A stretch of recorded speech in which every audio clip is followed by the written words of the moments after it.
कर रहे हैं। मैं आज उस चर्चा पर जरूर आऊंगा मित्रों। ये वही लोग हैं जिन्होंने प्रभु श्री राम के होने के अस्तित्व पर सवाल उठाया था, सुप्रीम कोर्ट में हल्फनामा दायर किया था कि प्रभु श्री राम एक काल्पनिक चीज हैं। उन्होंने कहा था कि श्री राम सेतु के होने पर सवाल उठाया था। ये वही लोग हैं, ये वही लोग हैं जिन्होंने कार सेवकों पे गोलियां चलाई थी और खून की नदियां बही थी इसी अयोध्या के पवित्र नगरी पर। आज वो बात करते हैं, आस्था की बात करते हैं, और ये घड़ियाली आंसू बहाने वाले लोग कभी हिंदू धर्म की आस्था की पर बात उठा ही नहीं सकते।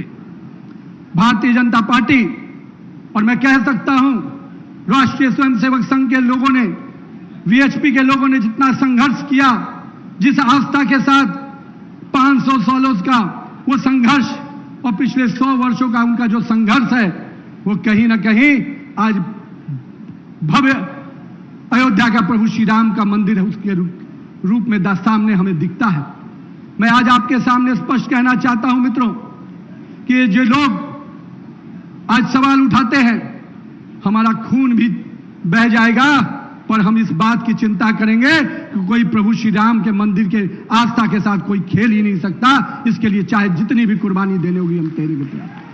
हमारी सरकार ने स्पष्ट किया है, हम कार्रवाई भी करेंगे, हम जो चीजें हम उसमें सुधार भी करेंगे, पर जो ये हिंदू विरोधी ताकतें जिन्होंने हमेशा हिंदू धर्म का अपमान किया हो, हिंदू देवी देवताओं का अपमान किया हो, जिन्होंने हमारे आस्था के साथ खेला हो, आज अगर राजनीति रोटी सेकना चाहते हैं तो मैं आपको स्पष्ट रूप से कहता हूं, राहुल गांधी जी, अखिलेश यादव जी या केजरीवाल हो, आप हिंदू धर्म को इतना कमजोर मत समझिए कि आपके झांसे में आएंगे, आपके भरमाने पे आएंगे।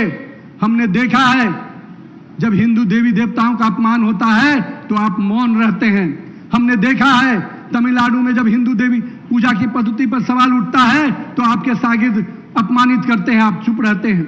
बिहार में जब रामचरितमानस का अपमान हुआ उस समय कांग्रेस के लोग मौन बैठे हुए थे। वहां के सरकार के मंत्री ने जिस प्रकार से अपमानित शब्दों का प्रयोग किया था, और यहां के मुख्यमंत्री जो उस समय के थे, मुझे वो बात दिन याद है किस प्रकार से चीजें हुई थी। मेरे पिताजी भी कार सेवक के रूप में पटना से चले थे, 2 महीने तक जेल में रहना पड़ा था और हम लोग घर में रहते थे। हमें लगता था कब मेरे पिताजी लौट के आएंगे। मैं उस समय मुश्किल से 10-11 साल का रहा हूंगा।